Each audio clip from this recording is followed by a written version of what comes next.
Délégation kɛrɛnkɛrɛnnen wulila Fédération Sardine International Fadi tɔgɔla ni ka taa don ɲumana ani fiya ka bɛn ni karidon uti kalo tile 16 walasa ka se ka taa yen dugumɔgɔw ani dugutigilakaw kɛrɛnkɛrɛnnenya la dugu maabaw k'u ladɔnniya ani k'u bonya don ziyarako ani mawluduko la o min baarabololalen fanba bɛna kɛ dugu in kɔnɔna na. O de y'an don ka ɲɛ bakuruba kunnafoni na kunnafoni wɛrɛw olu bɛna na fara kunnafoni ka walawalali k'a la ni laseli senfɛ. Ayo bisimila.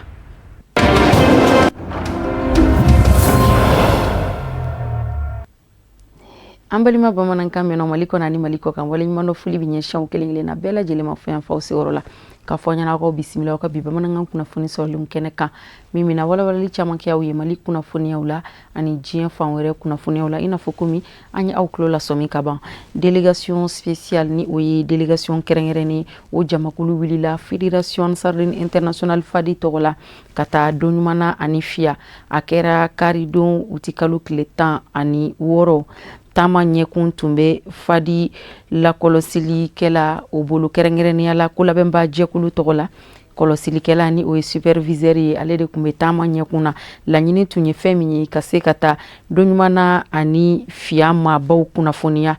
ka u kuma ɲɔgɔnya ani ka taa ziyarako ani mawluduko bonya da u kan bari sabu ka da kan baara bolodalen ninnu fanba u bɛna na kɛ yenkaw fɛ yen nɔ de o de siratigɛ kan taamadenw wulila ni ka taa ni bonya masegin foli ani kunnafoni di kɛ k'aw ladɔnniya k'a fɔ nin ye kɔrɔlen ko ye Fédération Sardine International Fadi bolo ka sanga ni alisilamɛya dɛmɛtɔ Ansaru ɲɛjɔyɔrɔ an fana karamɔgɔ a Seydi Sherif Usman Madani Haidara ka jɛn ani a ka laɲiniw ye Fatumata Kane ani Ibrahim Kulibali olu tun bɛ u nɔfɛ. Silamɛya dɛmɛtɔ Ansar ɲɛmaaso Fédération Ansardine International u ka nin taama sira in tɛ ko kura ye laada don u fɛ san o san ziyara baaraw ma surunya ta u bɛ wuli ni ka taa baara in bonya jira dɔ ɲumana ani fiya dugu maabaw la k'u bɔ a kalama ka d'a kan dɔ ɲumana ani fiya maakɔrɔw hakaja a dugu marabaw o ni silamɛya dɛmɛtɔ Ansar ɲɛmaayaso ka nin bɔ ye a bɛ don ziyaraba 2026 o baara hukumu kɔnɔna na ka taa se fana mawludu nabawi silamɛya dɛmɛtɔ Ansaru tɔgɔ la o min kan ka kɛ faaba kɔnɔ ya Bamakɔ a baaraw fanba na kɛ don ɲumana ɲina taama in kun ye o ye ka n'o bonya don u kɔrɔ kari sɔgɔma yanfɛ nɛgɛ ɲɛ 11 don ɲumana dugu maabaw dugutigilakaw alimamiw musolakaw sifinw bɛɛ lajɛlen ye ɲɔgɔn sɔrɔ dɔ ɲumana foroba kɛnɛ kan place publique ka na zamzamiw ka ciladenw lamɛn u bɛna mun fɔ hali n'a y'a sɔrɔ u nakun dɔnnen don bonya don waleɲuman dɔn foliw bɛɛ lajɛlen kɛlen kɔfɛ ka laadala bonyafɛnw de ni o ye wuro ye ani fɛn wɛrɛw kuma laseginna dɔ ɲumana dugudenw ma nakun fɔlen kɔfɛ u ye ɲɔgɔn valen kuma galama na n'u bɛɛ lajɛlen hakilina in tare ka ɲɛsin Seydi Sherif Usman Madani Haidara ma a n'a ka ziyaradenw bɛɛ lajɛlen ka fara mawlududenw kan ko ka a fo a taamase la dugukɔnɔna ka kɛnɛ sigiɲɔgɔnw ka kɛnɛ balakaw ka kɛnɛ ɲɛmɔgɔw bɛɛ o kuma don ɲumana lamini dugutigiw a n'a kɔnsiyɛnw a n'a alimamiw o bɛɛ lajɛlen dusukun hami-haminen don bi ka dugawu kɛ nin ko in na Alahu Taala bɛ se ka don hɛrɛ la cogo min na k'a bɔ hɛrɛ la san dɔw la don ɲumana dugu a tun bɛ diinɛ sɔrɔ nka ɲinan tɛmɛti ka du kan dɛ a y'o bila a kun a hakili la du si tɛ ɲinan k'e tɛ diinɛ sɔrɔ o tɛ yen o diinɛw na ko ɲuman ye jumɛn ye u bɛ na an minnu fɛ yan a y'u kunbɛn ni nisɔndiya ye a y'u kunbɛn ni bɛrɛbɛrɛ ye a kan'u kunbɛn ni dusukasi ye k'a fɔ karamɔgɔ ye hali bi aw ka dɔ fara sécurité kan a ma ɲini Alahu Taala fɛ Ala ka jama in Ala ka na hɛrɛ la Ala ka don hɛrɛ la Ala ka bɔ hɛrɛ la ni ye maakɔrɔw wele yɔrɔ min na i na sifinw kuma fɔ ye ka da kan ni maa fila in ye ɲɔgɔn taama ɲɔgɔn ye dɔ ɲumana dugu sifinnakaw u y'a jira k'a fɔ k'u jɔmɛ jɔ sen kan ɲina ko fɛn min ye ziyara ani mawludu baaraw olu ka dugu in kɔnɔ yan k'u n'u seko n'u damajira bɛɛ lajɛlen kɛ ka da kan ko hɛrɛ don olu yɛrɛw ma. Bon conseiller bɔra ka min fɔ n'o ye mobile jɔko ye tiɲɛna ni fɛɛrɛ sera ka kɛ baara in na a bɛ diya n ye kosɛbɛ et puis jeunesse bɛ se ka impliquer baara in kɔnɔ cogo min na o ka di an ye kosɛbɛ parce que don in mana sira kelen de don bon sira in kan a ma ɲi dɛ barrière kana jɔ an mago bɛ barrière ka jɔ dali minnu dalen bɛ terrain da la daliw man ɲi daliw kana ka bila pour que mobile bɛ se ka jigin ka ɲɛ n'o sera ka kɛ o bɛ diya n ye. Tila kelen kɔfɛ dɔɲumana dugu maabaw fɛ baro la ni ka taa u bonya jira u la silamɛya dɛmɛtɔn Ansaru a ɲɛmayaso ka ciladen kunda fiya kan ni u donna fiya ka taa bonya da fiya dugutigi kɔrɔ dugukolo Tarawele a n'a ka conseillers ka bɛn tileganfɛ nɛgɛ ɲɛ 13 ma cɔyi silamɛya dɛmɛtɔn Ansaru ɲɛmayaso ka ciladenw donnen fiya ni u ni dugutigi ye ɲɔgɔn kuma ɲɔgɔnya ka taa se conseillers ma dugutigi n'a ka jama ye kuma ta n'u bɛɛ y'u ka nisɔndiyaw ni nimisi wasaw jira ko nin ye olu ka disigosiko ye u bi Basande Bani fo ka waleɲuman dɔn a n'a ka kalandenw bɛɛ lajɛlen k'olu n'u seko n'u damajiraw fana kɛ baara in ɲɛ sira kan. N tɛ kura ye kɔrɔlen don parce que san o san a bɛ n'an fɛ yan o depuis ni Adara yɔrɔ sɔrɔ yan a m'anw fitiri waleya koyi anw yɛrɛ bɛ se ka fitiri waleya de n'o tɛ a m'anw fitiri waleya wa a ma ɲinɛ an kɔ fana a kungo fitinin na kumaba n'a sera a bɛ anw fɛ yan ka na ɲɛfɔ an ye ayiwa a kɔni b'a se kɛ a tiɲɛ bɛ se ka bɔ anw kɔni na an minnu bɛ a bɛ se ka bɔ an na mais a tɛ ka bɔ a ma bɔ a la fiyewu. Fiya sifinnakaw k'u bɛ Basande Bani a n'a ka jama ka bila la. A b'a ka so a bɔra ka so a nana ka so fiya ye karamɔgɔ ta de ni karamɔgɔ ma se ka min kɛ fiya o ye dɛsɛ ye ko fiya ye karamɔgɔ ta de jeunesse ko ka foli di a n'a ka jama bɛɛ lajɛlen fiya n'a nɔdugu bɛɛ ka se dɔɲumana ma ni jaran kɔni sera ka ban jeunesse ka cɛsiri bɛ jeunesse bolo pour que ka jama lakana a yɛrɛ ɲɛ b'a an ka yɔrɔ la sira tɛ yen wa hali dɔgɔtɔrɔso tɛ jeunesse bolo yan n'an ka mɔgɔw banana an b'u cɛ ka taa o dugu wɛrɛ de la ni samiya yɛrɛ sera ka ban o ye bannen de ye ni banabaatɔ farima b'i bolo a waati ala ma kisila don donc an kɔni b'o ɲini ala fɛ ala ka dɛmɛ ɲini fa bɛɛ fɛ pour que fiya bɛ se ka bɔ nɔgɔ la cogo min na. Silamɛya dɛmɛtɔn Ansar ɲɛmayaso Fédération Ansardine International a ka ciladen ninnu nimisi wasarali ni dugu fila in ka jaabiw ye n'a ma ɲɛ k'a fɔ ko o de ye dugu ye k'u bɛna ziyara ani mawludu baaraw olu de kan k'u dunanbaw bisimila ɲina Ansaru ye waleɲuman dɔn foli segin dugu fila in maabaw ma. An ye min sɔrɔ doɲumana ani fiya mɔgɔw la an y'a sɔrɔ tiɲɛ yɛrɛ la u nisɔndiyalen don kosɛbɛ ni bonya in ye wa u labɛnnen don ka dunanbaw kunbɛn à 100%. U ye laɲini minnu kɛ a kumaba dɔ ye mun ye o de ye ko an ka u fara an ka baara ninnu kɔnɔna na o kɔfɛ ka fɛnko min b'u la n'o ye dɔgɔtɔrɔsoko o n'a ɲɔgɔnnaw ka essayer ka dɛmɛ dɔ don u ma o sira ninnu kan. Hakilila jigila an b'a jira aw la k'a fɔ k'a daminɛ dɔɲumana dugu kɔnɔ ka taa fo fiya dugu kɔnɔ o ni silamɛya dɛmɛtɔn Ansar ɲɛmayaso ka ciladenw ye sigi fɛn fɛn min kɛ a bɛɛ lajɛlen ye an ka bonya ni ala wilo ni ala kosumaw ye kɛra waati kɛrɛnkɛrɛnnen fiya dugudenw bolo u ka laɲiniw kɛrɛnkɛrɛn k'a ɲɛsin mankan ni ɲumantigiw bɛɛ lajɛlen ma ka da ka ko sira tɛ u fɛ ye ka bɔ dɔɲumana ka se fiya gwɛlɛya da don ani fana ni fɛn min ye kɛnɛyaso ye ni o ye centre de santé ye k'u magoya bɛ o la kosɛbɛ mankan ni ɲumantigiw welelen don. Fadika ni cidenkulu kɛrɛnkɛrɛnnen ka taa fiya ani donɲumanakaw ma fiya ani donɲumana dugudenw y'a yira k'a fɔ bonya diyara u ye a bɛnna u ma i n'a fɔ komi kɔrɔlen daw yɛlɛnnen don wa bisimilali cogo ɲuman u bɛ kɛ dunanw ye u na fara Fadika ko in labɛnni a bɛ se ka kɛ wasa ye cogo min na an ka jɛ an ka Fatumata Kane ani Ibrahim Kulibali olu ye ɲininkali galama min tɛngu u la k'o jaabi lamɛn. Dunan nata ka ca dugu kɔnɔ an kɔni ka ala deli de ye u ɲuman bɔra u ka so u ɲuman ka se ka na ziyara kɛ hɛrɛ la ka a bɔ hɛrɛ la k'u ɲuman segin ka taa u ka denbaya la dugutigi ko a b'o ɲini ala fɛ ka tila k'a ɲini mɔgɔw fɛ u ka fara ale ka dugawu kɛ dunan min bɛna ale ka dugu kɔnɔ ala k'a bɛɛ lajɛlen ɲuman se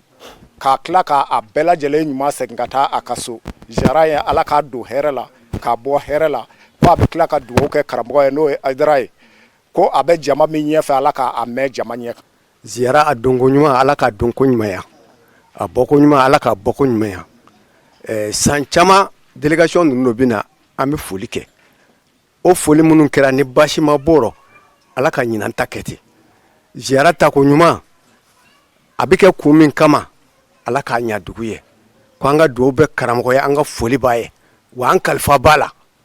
dugu kalifa b'a la. Fɛn tɛ k'a bɔ Haidara ko la dɔ bɛ k'a fara a la. Mɔgɔ minnu nana nin ye an bɛ foliba de di u ma u nacogo la fɛn min ma u natɔ sɔrɔ Ala kun d'u segin dɔ sɔrɔ. Ala k'an madɛmɛ Ala k'an kisi Ala k'an n'a ɲinw kisi Ala ka karamɔgɔ kana Ala k'a lakana Ala k'an n'a ɲinw kana. Kuma ma nɔgɔn Ala k'a bɛɛ lajɛlen madɛmɛ Ala k'a ba hɛrɛ lɔ. Ɲinan ta a barika an bɛ Ala fo ko a kɛra an ɲɛnama ɲɛna ni Ala sɔnna an bɛ kɛ tulu ye ka taga Ala ka sabara yira an na karamɔgɔ an bɛ dugawu ɲini fɛ ka dugawu k'a a ye k'Ala ka ɲuman ta a kuncɛ hɛrɛ lɔ Ala kira barika kosɔn an bɛ karamɔgɔ yɛrɛ barika kanu kosɔn ni hɛrɛ bɛ i ka dugu kunkan a b'i ka duguma kunkan a b'i ka i kɛrɛfɛ dugu bɛɛ kunkan o belebele an bɛ Ala fo la ka Haidara fo ko ani ci ani baraji Ala ka a hɛrɛ da an ma k'a di an ni ale ma. Kunnafoni nasira wɛrɛ fɛ Salon des médias du Mali kunnafonidilaw ka jɛkulu do u ye fasoden ɲumanya ɲɔgɔn kunbɛn dɔ labɛn k'o ɲɛnamaya Kulukoro mara la u ko a ma ko week-end citoyen a kɛra Kulukorokaw fɛ yen nɔ karidon o ti kalo tile 16 min sen fɛ jirituruba bolodara kunnafonidilaw fɛ suban kɔnɔna na week-end citoyen atako filanan baaraw nin bɛ o de ko fɔ Salon des médias ka labɛn kɔnɔna na Amadou Kamara ani Abdoulaye Diara Sherifla TV Jabarani Sotogo la olu de tun b'u kɔ. U y'a fɔ u y'a kɛ Mali kunnafonidilaw ka tɔnba min bɛ ni a bɛ wele Salon des médias du Mali ani u jɛɲɔgɔn ka sanga ni dɔgɔkun min na bɛnna jamana ɲɛmɔgɔw fɛ ni a bɛ wele ko week-end citoyen u taara jirituruba ɲɛnamaya Kulukorokaw fɛ yen nɔ ni nin y'a siɲɛ filanan ye. Anw kunnafonidila a bɛ san caman bɔ anw de bɛ mɔgɔw dɛmɛ k'u ka kow kɛ nka tuma o tuma n'i ye anw faralen ɲɔgɔn kan tuma caman i b'a sɔrɔ walima fanga ka wele sera an ka maa dɔ ma walima kiiri ka wele sera an ka maa dɔ ma n'o tɛ an ka fara ɲɔgɔn kan kun ka dɔgɔ san 2022 anw ko o man ka to ten n ko il faut que kɛnɛ ka sɔrɔ san o san kunnafonidilaw bɛ ɲɔgɔn sɔrɔ kɛnɛ min kan ka se ka falen-falenninw kɛ ka se k'an yɛrɛ lakɔgɔ ka se k'an yɛrɛ kungow fɛnɛ fɔ a ka dɔn k'a fɔ ko kungo bɛ anw fɛnɛ na parce que anw bɛ mɔgɔ tɔw kungo fɔ mais kuma si mɔgɔ si tɛ anw kungo dɔn k'a sɔrɔ an ka gɛlɛya ka jugu ni bɛɛ ta ye an y'o kɛnɛ de sigi san 2022 2022 fo ka se bi ma nin y'a an bɛ a ta ko 5nan o labɛnw de la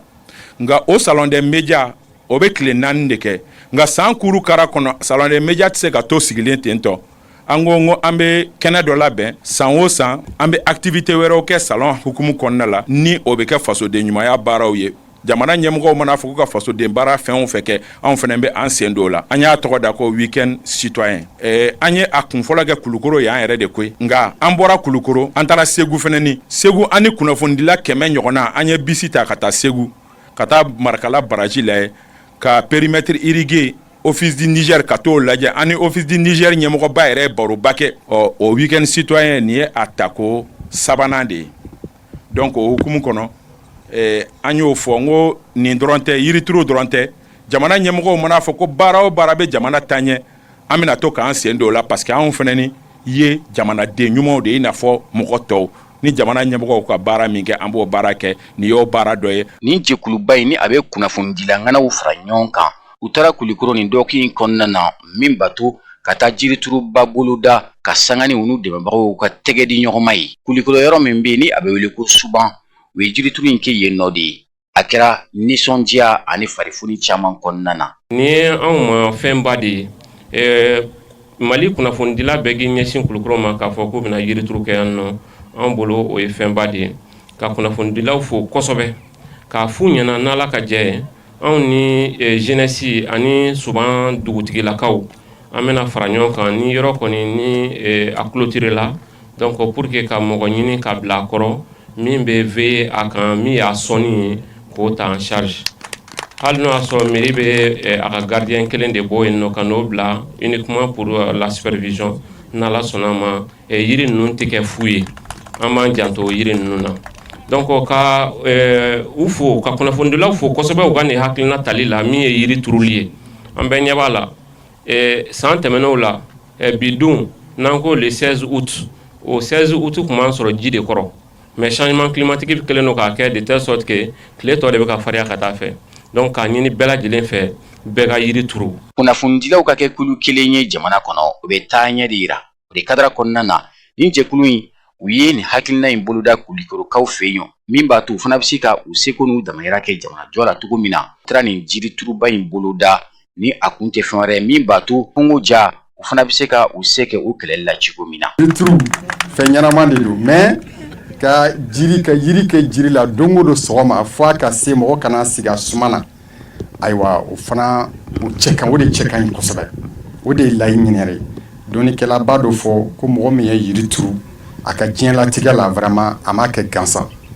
qui plante un arbre n'a pas vécu inutile an minnu bɛ k'a turu bi an tɛ k'a kɛ an yɛrɛ an bɛ k'a kɛ an denw na mɔden de olu de b'u sigi a suma na parce que dugutigi bɔra ka kuma na ko yan tun ye tu kɔnɔna dɔ de ye bon kɔnɔ suguya dɔw tun bɛ sɔrɔ a la u tɛ ye tuguni jɛgɛmisɛnninw tun bɛ y'a la kɔ de tun don fɛn bɛɛ de tun bɛ bon maintenant a y'a lajɛ a kɛra kɛnɛjɛ de donc ça veut dire que an ka environnement a bɛ ka dégrader ayiwa jaabi ka na n'o ye sécheresse ye san o san dɔ de bɛ fara. Nin ɲɛnajɛba in ni a kɛra sababu ye ka jiri caman turu kulikorokaw fɛ yen nɔ kɛrɛnkɛrɛnnenya Suban a bɛna kɛ sababu ye don n'a nataw la yɔrɔ o yɔrɔ n'olu garijɛgɛ donna jirisu ninnu na min b'a to ka caman bɔ o de kadira kɔnɔna na nin kunnafonidikulu in u farala ɲɔgɔn kan nin t'u siɲɛ fɔlɔ ye waati o waati fɛn bɛ tali kɛ jamanajɔ kan u b'u se kɛ u la fɛn bɛ tali kɛ ɲinan jirituru kan u ye caman ko la nin y'a siɲɛ filanan ye kulikoro jamana kɔnɔna la. Activité in y'a fɔ cogoya min na a bɛ don campagne nationale mun kɛra o hukumu kɔnɔna na donc a campagne bɛ mun ambitionné o ye ka yiri 21,000,000 de turu donc semaine tɛmɛnen an ka département ye yiri 1,000,000 campagne turuli daminɛ n'i y'a ye bibi in na salon des médias u ka salon activité connexe fɛ u y'a décidé ka nin initiative accompagner an b'u fɔ k'u waleɲuman dɔn kosɛbɛ o la ka f'u ɲɛna ko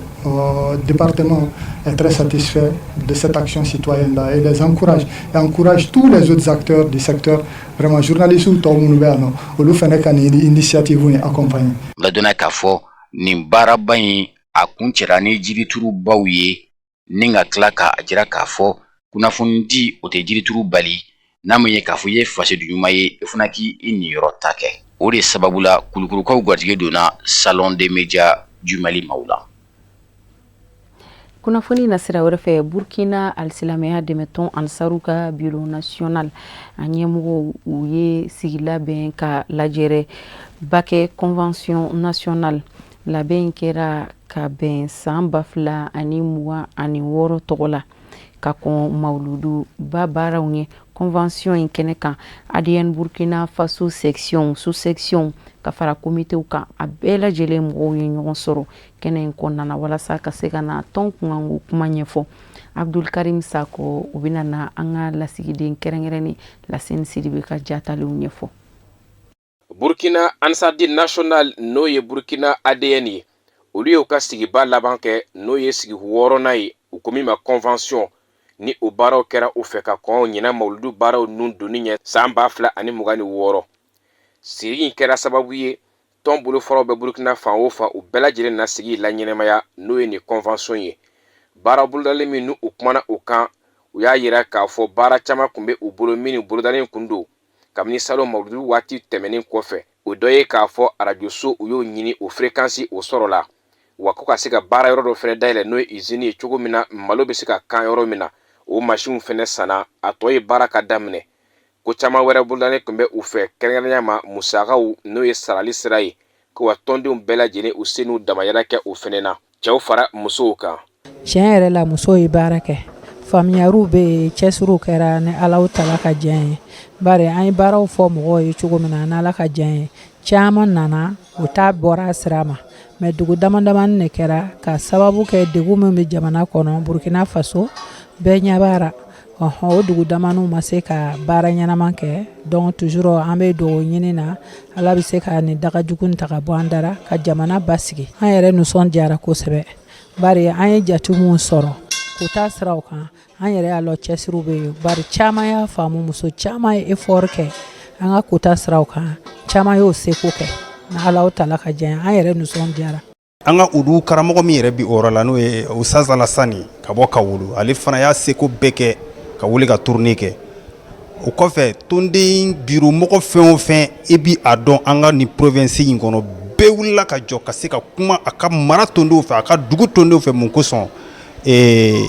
cotisation ka se ka don. Fɛn min ye tɔn ɲɛmaaw ye u y'a yira k'a fɔ bureau national exécutif a kɔni y'a sen n'a damayira kɛ baaraw minnu kun kalifamɛ u la programme kɔnɔna na ko caman sera ka kɛ a kɛmɛ sigi la 97 o de sera ka kɛ o b'a yira k'a fɔ bɛɛ i cɛsiri ko hali bi cɛsiri o ɲininen bɛ bɛɛ lajɛlen fɛ hali bi. Vraiment défi caman lo b'an bolo an b'a fɛ ka minnu kɛ quoi. Bon an bɛ se ka fɔ vraiment bibi in na an kɔni ma 100% sɔrɔ o yɛrɛ kɔni an b'a lɔn o ka gɛlɛn mais tɔndenw ye baara kɛ mais n'i y'a jate minɛ an ye convention den 6 bɛɛ kɛ donc bɛɛ b'a yira ko vraiment tɔn bureau ye baara kɛ donc dɔndɔni min donna fana vraiment baara sera ka kɛ n'o ye. Hakilina minnu an y'a ta san daminɛ na Ala sɔnna a hakilila a fanba kɛra an b'Ala le fo k'Ala barika la k'Ala waleɲuman lɔn ka tila ka n ka bureau mɔgɔw fo u ka wulikalo n'u ka cɛsiri la o ye ŋaniya minnu ta salon vraiment an b'a fɔ k'a dafara parce que o y'a ɲini k'a fɔ ko bureau ka filɛ ka malowɔrɔ mansin dɔ ɲini k'a bila sen kan Ala sɔnna malowɔrɔ mansin sɔrɔla ni o ye gouvernement yɛrɛ ka programme ye ka se k'a dɛmɛ malo min bɛ sɛnɛ yan mansinw ka se ka sɔrɔ ka malo ninnu wɔrɔ joona o malowɔrɔ mansin Ala barika la association ye o sɔrɔ ni Ala sɔnna o baaraw bila sen kan parce que ni jateminɛ kɛ bi tɔndenw sera ka baara min kɛ an b'Ala le fo k'u yɛrɛ fo foyi tɛ se ka kɛ ni limaniya tɛ silamɛya baara a tɛ se ka kɛ ni limaniya tɛ n'o tɛ hali ni miliyari d'i ma n'Ala ma limaniya d'i ma ka kari d'i ma i tɛ se ka kɛ an b'a deli Ala fɛ a nafolo bɔra yɔrɔ min na Ala ka miliyariw segin a nɔ na ka foli segin an karamɔgɔ yɛrɛ ma Sejiri Seydou Soumane Wadane Haidara. Hakilinajigi bolo ma ni sigiko 6 n'o ye convention ye u bɛ Burkina ADN sigi laban o kofɔ san 2026 kɔnɔna na ka kɔn mawuludu baara ɲɛ. An bɛ to Burkina Faso man tunda Côte d'Ivoire jamana kan k'ali silamɛya dɛmɛ to Ansaru ɲɛjɔrɔ an fana karamɔgɔ a Seydi Chérifou Soumane Madani Haidara to Côte d'Ivoire jamana kɔnɔna na k'aw ladɔnniya k'a fɔ délégation bɔra Nakakai Bunjali fanfɛla la ni kana bɔ an karamɔgɔ ye taama in ɲɛkun o tun bɛ dugutigilakaw ani duguma ɲɛmɔgɔw bolo imam taw ale fana tun bɛ jama la karamɔgɔ Haidara bisimilali jamaw k'aw ladɔnniya k'a fɔ a kanubaga bɛrɛbɛrɛw don minnu nana walasa ka se ka na dugawu ɲini ani ka na waleɲumandɔn foliw kɛ min senfɛ u nana ladiyalifɛnw ani bonyafɛn caman de di zamzamiyu ma Loto Sidibe ka jatalenw don olu de imam taw bolo da ka taa o fan fɛ olu le etar 40 kɔ o di imam ma dugukolo la ko a ka sɛnɛ kɛ o etar 40 kɔ kɔfɛ o tilala ka yɔrɔ min di a ma ko min bɛ se ka jɔ yen a bɛ bɛn lotɛrɛ 30 dɔɔnin o dama tɛ o imam taw sɔn o ko n'o y'i sɔn ni an b'i fara sɔn don a bɛ kɛ kuma ye o tilala ka lotɛrɛ 2 ɲɛnama bɔ ko n'o kɛra n'o k'o di karamɔgɔ Haidara ma olu bɛ se k'o de jɔ donc k'o di karamɔgɔ Haidara ma walasa ni karamɔgɔ Haidara nana fɔ n denkɛ bɛ dugu min na a bɛna taga bɔ yen nɔ o ka taa sɔrɔ a ka du bi donc Ala fana sɔnna an natɔ bonya min dugu kɛra an ye karamɔgɔ bi ye siɲɛ fɔlɔ ye anw kɛ ye ɲana bolo mais an ye k'a fɔ bi ye anw ka dugu taga ɲɛ ale sababuya la alhamdulillah an ka dugu mɔgɔ min kɛra sababu ye ni imam taw donna dugu la o ye jɛtigikɛ ko ɲɛna fɔlɔ ani a jɛɲɔgɔn k'an sɔmi bisimila imam taw bɛ don dugu la don min de bɛ jo sɔn mais a sigila ka dumuni kɛ n'a ye a ko karamɔgɔ bɛ dumuni kɛ jo sɔn n'a ye imam taw ko hɔn ale fana tun la ka baya kɛ ka redon fana kɛ nin fana o cogo kelen na o ma dɔw yɛrɛ dama dɛ o denw tilala ka baya kɛ ka tila ka redon fana kɛ donc kelen fa ka na an bɛ n'o di an karamɔgɔ ma ni ye basi ta k'a bɔ ni ji ye ka bɔ nin a la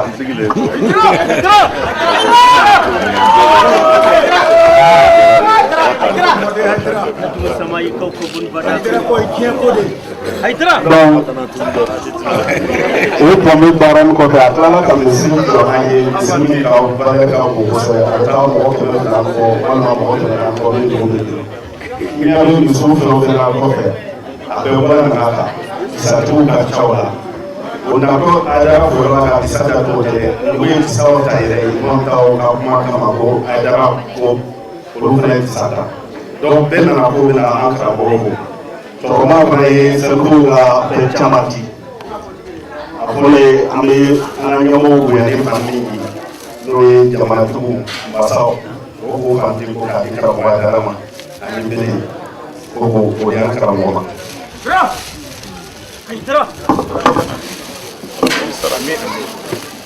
Masa boleh filɛ donc karamɔgɔ ko ye masa ye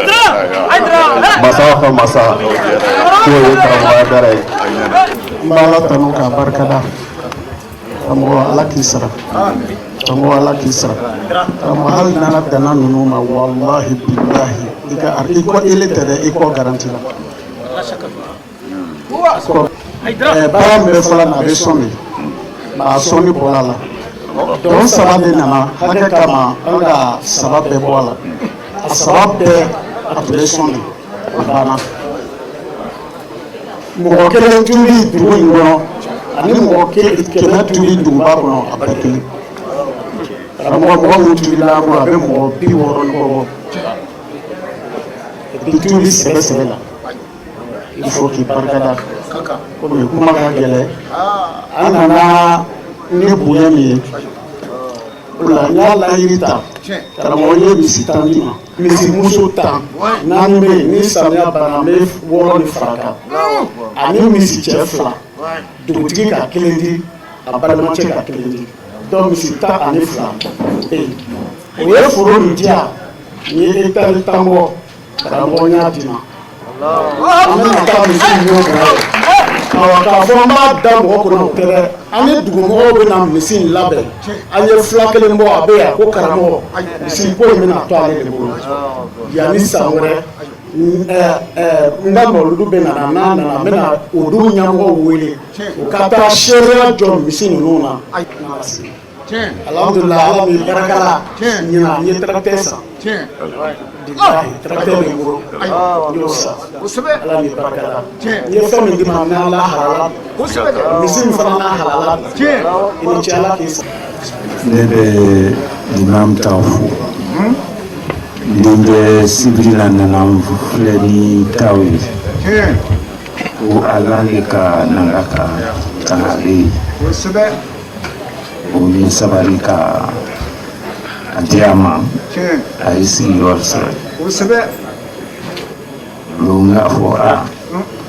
e bɛ ka n ka kanfɛnma la ka n y'a dugu to yan a ko ko o bɛɛ ye y'a dugu y'a yɛrɛ de ye o diya ne duwawu ka kɛ yen o bɛ mina bato ma o n bɛ min ɲinina ala n'i y'a duwawu kɛ n'i y'a karamɔgɔ faba ye n b'a ɲini san'ala i ko kɛ n ye an dugu ye kɛ sous-préfecture ye parce que an kɛrɛfɛ dugu bara campement bila yen n'a kɛra sous-préfecture ye an b'o campement bila yen donc o duwawu n'ala ka kɛ matigi Aidara yɛrɛ bɛ yan tɛ se ka duwawu ɲini yɔrɔ wɛrɛ n'ale kɔfɛ tɛ a foli k'a ye ala ka a y'a duwawu lase Bunjali ma cogo min o duwawu lase Bato ma don dɔ an ye kɛ Aidara jitigi cɛ ye Bato kɔnɔ o de tun bɛ yen k'a bonya lase an bɛ to o foli kɛnɛ kan an ka jɛ ka karamɔgɔ Aidara lamɛn. Aidara moriya tɛ dɔgɔya tɛ Aidara a donna ni ala ka diinɛ laseli de ye alors ni ala ye an ni an balimaw fara ɲɔgɔn kan bi minnu ye sɔnni bila ka jo bila k'u ɲɛsin setigi ala ma ka tuubi an karamɔgɔw bolo n'o ye taw ye an n'olu sigili kɛnɛ kelen ka bi o ye wasa kɛnɛ ye o ye ala fo kɛnɛ ye o ye ala barika da kɛnɛ ye sabu an filɛ ɲɔgɔn filɛli min na nin ye waatinin dɔrɔn de nin ye waatinin de ye a bɛ k'i n'a fɔ an ma deli ka na yan fiyewu o kɔrɔ ye an bɛɛ bɛna sa bi alors mais kodɔnna kan ka da la ko setigi dɔ bɛ yen ko ko diɲɛna bi tatawuru kɛra c'est-à-dire développement kɛra kodɔn bonyana docteurs ye baara caman kɛ fo ka taa se u b'i dusukun bɔ ka dusukun wɛrɛ don u b'i rein falen i b'i balo u b'i nugu bɔ ka nugu wɛrɛ don i b'i balo docteuriya taara ɲɛfɛ kosɛbɛ mais malgré tout ala ye wele min da kuranɛ kɔnɔ k'a fɔ kullu nafsin za'iqatul maut k'a fɔ ni o ni ni ala y'a dan b'a faga kodɔn ma se ka o kunbɛn an k'an ka da la ko setigi dɔ bɛ yen min faralen b'o kan an bɛɛ bɛ tile bɔtɔ ye an b'a bilitɔ ye mais bi faamaw farala ɲɔgɔn kan waritigiw farala ɲɔgɔn kan parce que tile bulon dɔ tiɲɛna u bɛ taa n'a ye garaji la o ma kɛ dɛ i fa tɛmɛna o fa tɛmɛna o fa tɛmɛna a bɛɛ ye nin tile kelen ye kumana commandement dɔ b'a la a commandelen don yɔrɔ dɔ la mana kodɔnna mana ni dama filɛ k'i yɛrɛ dacogo lajɛ k'i kɔnɔminɛnw ka baara lajɛ k'i b'i da la ko setigi bɛ yen nin bɛɛ se ka kɛ gansan ko ti bɛ yen o la anw kɛra diinɛ lasela de ni ala sɔnna ka mɔgɔ kelen tuubi an bolo ala kɛra ye fɔ sɔrɔ salam seydina ali ye a ko i ye kafiriw kɛlɛ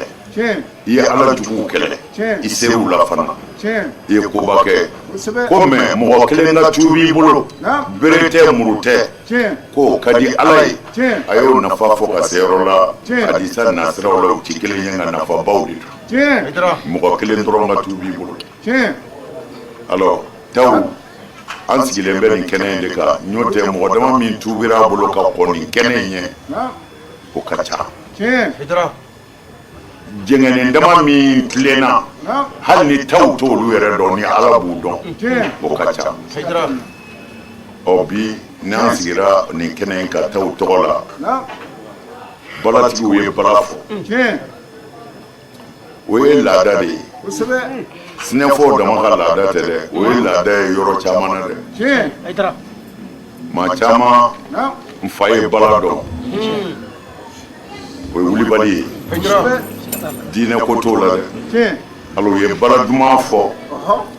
comme tɔ tɛ ne yɛrɛ la kosɛbɛ ɲɔ tɛ n kun min ɲara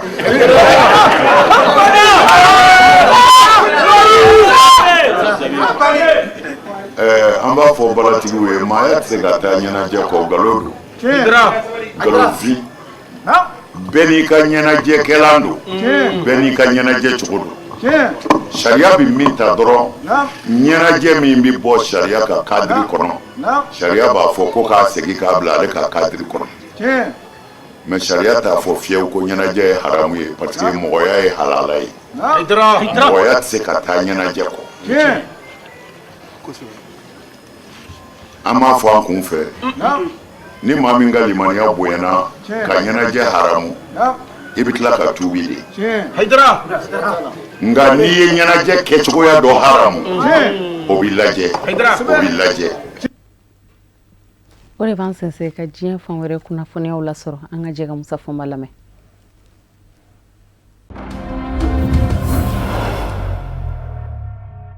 Maroko jamana maa ɲɛmaaw ye a jira k'a fɔ ka bɛn ni sibiri uti kalo tile 15 ye tunkarankew minnu kuma fɛ ka danjɛw kɛɲɛ ka don Espagne. Maroko ni Espagne danjɛ la maa 100 ani maa 40 ani maa 8 k'u sera k'u bɛɛ lajɛlen lajɔ. Maroko dugu laban la ni o ye finidɛki ye. Maroko ganya ka yanfa fɛ.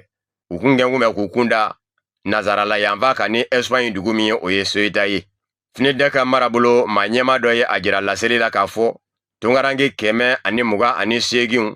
olu bɛɛ lajɛlen ye farafina wolofimaw sɔrɔ yɔrɔ ye ni u k'o ma ko Afrique subsaharienne muga ɲɔgɔn na kun ye Marɔku jamanadenw yɛrɛw ye. Minisiriso min bɛ Marɔkukaw fɛ n'a ɲɛsin bɛ Marɔku kɔnɔna koɲɛw ɲɛnabɔli ma Babu Sentigi n'o ye Rachid El Khalifi ye a ko Marɔku ma ɲɛmaw bɛ k'u ɲɛmada Marɔku ni Espagne dancɛ fɛ tungarankew kana se ka dancɛ sago cogo si la ka don nazara la. A ma ladɔnniya k'a fɔ Marɔku yanfan fɛ juillet kalo tile 20 kɔnɔna na tile 31 dugu min wele ko Ceuta ni Espagne ka sigi bɛ o la tungarankew ye Marɔku dancɛ kɛɲɛ ka taa o dugu fa diw. Jateminɛw y'a yira k'a fɔ Marɔku yɛrɛ ni Espagne ka sigi kana se bimɔ ni ɲɔgɔn na tungaranke kuma deli k'i kunda Espagne yanfan ka bɔ Marɔku. Nka wulikajɔw kɛlen a ma fanba labanna ka segin Marɔku dugu fɔlɔ la ni o ye FNIDEC ye. Marɔku jamana kɔnɔ hadamadenya hakɛ labasa jɛkulu min bɛ yen o y'a yira k'a fɔ juillet kalo tile 20 kɔnɔna na tile 31 dancɛ tigɛli la ko maa 14 ɲɔgɔn na bɔnɛna a nin na. Nka Espagne ma ɲɛmaw ye a jira k'a fɔ maa falen bɛ taa maa 80 na. Marɔku jamana ma ɲɛmaw kun ye a jira k'a fɔ minnu y'u kunda Espagne ka Marɔku dancɛ sagolen ko maa 40 kundu. Nka Espagne jamana ma ɲɛmaw y'a jira k'a fɔ a kun ka ca n'o ye ko maa 70 bɛɛ de kundu.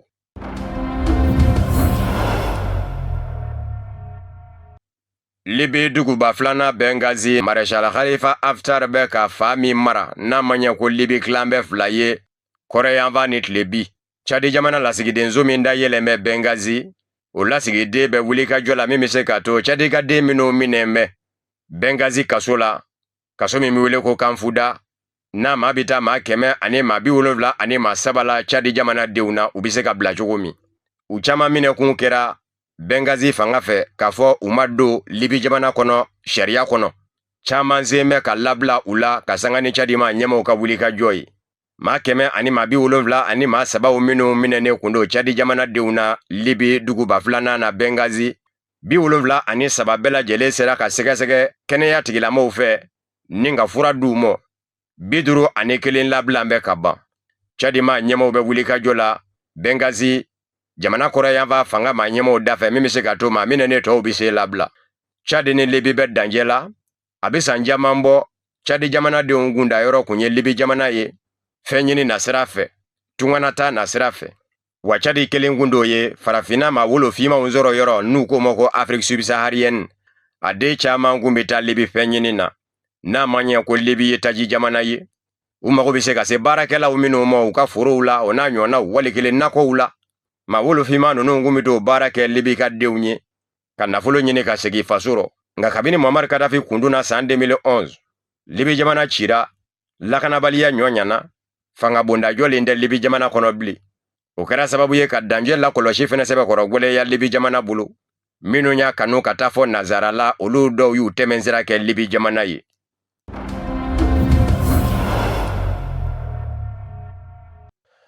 Ameriki jamana kunnafoni diso Wall Street Journal ye a jira k'a fɔ Iran jamana ma ɲɛmaw bɛ labɛnkura la k'u ɲɛsin Ameriki jamana ni Bani Israɛla mɔ. Bawo sɔn min bɛ k'a fɔ Ameriki jamana ni Bani Israɛla tɛna fara u la mugu mankan dali min kɛra u ni ɲɔgɔn cɛ ko labɛn don Ameriki jamana fɛ a bɛ se ka fɛrɛ Iran jamana mɔ cogo min. Ameriki jamana kunnafoni diso Wall Street Journal ye a jira k'a fɔ a ye kunnafoniw minnu sɔrɔ ka bɔ Iran ma ɲɛmaw yɔrɔ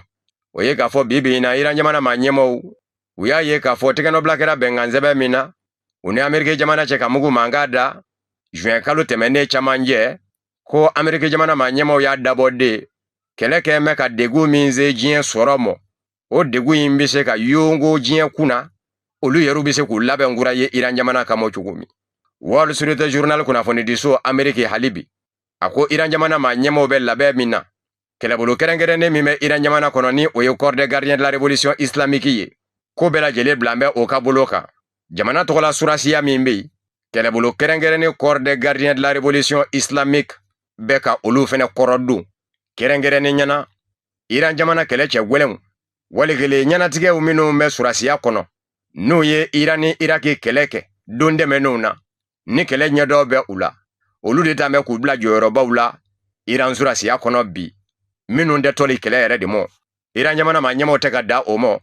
maa tɛ kocogo dɔn ni janfa bɛ se ye Iran jamana surasiya kɔnɔ kɛlɛbolo kɛrɛnkɛrɛnnen corps des gardiens de la révolution islamique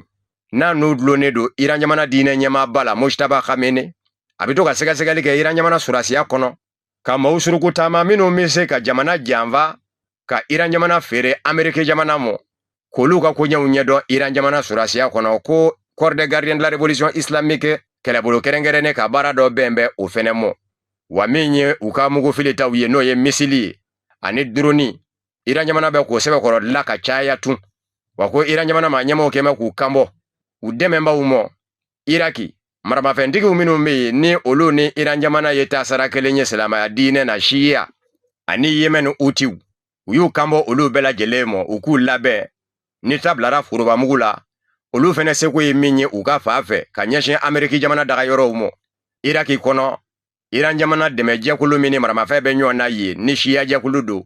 o bɛ se ka Amérique jamana daga yɔrɔ bunde ye Yemen mɛnɛ bɛ kwaji bolofara min da la ni Amérique jamana tajidoni guru bɛ se ka tɛmɛfɛn ye ni yen ye Hutiw fɛnɛ ka yen fɛnɛ susu ko laɲini tɛ dɔwɛrɛ ye ka gɛrɛndɛ bonya Amérique jamana ɲɛmɔgɔw dafɛ jango u ye min kɛ u la tɛmɛnen na u kana segin a kan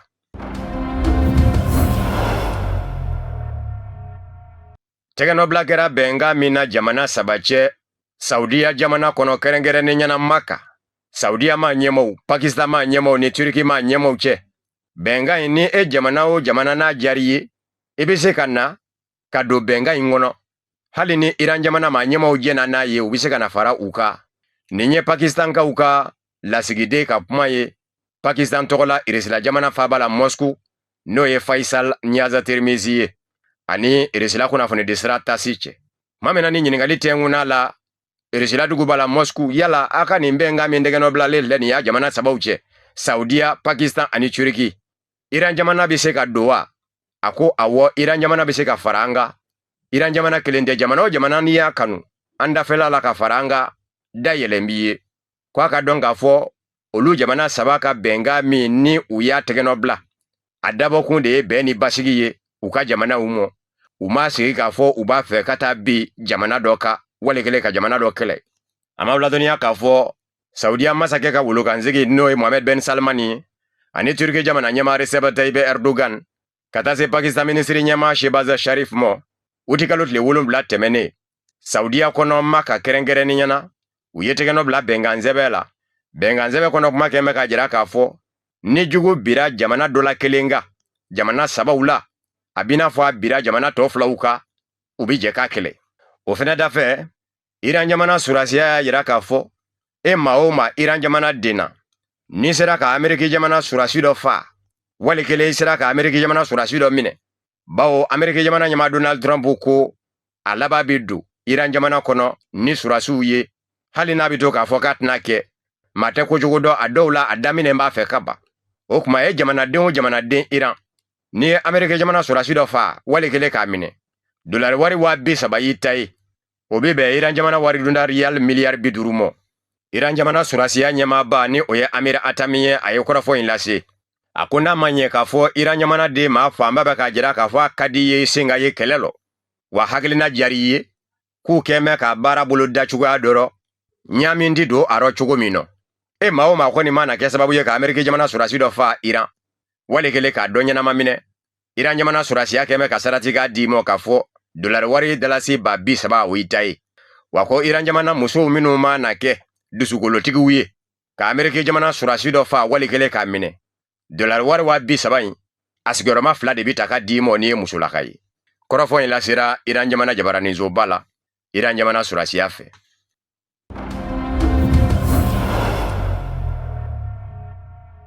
sananga bi bamanankan kunnafoni sɔrɔlen kun cɛ biennale sportif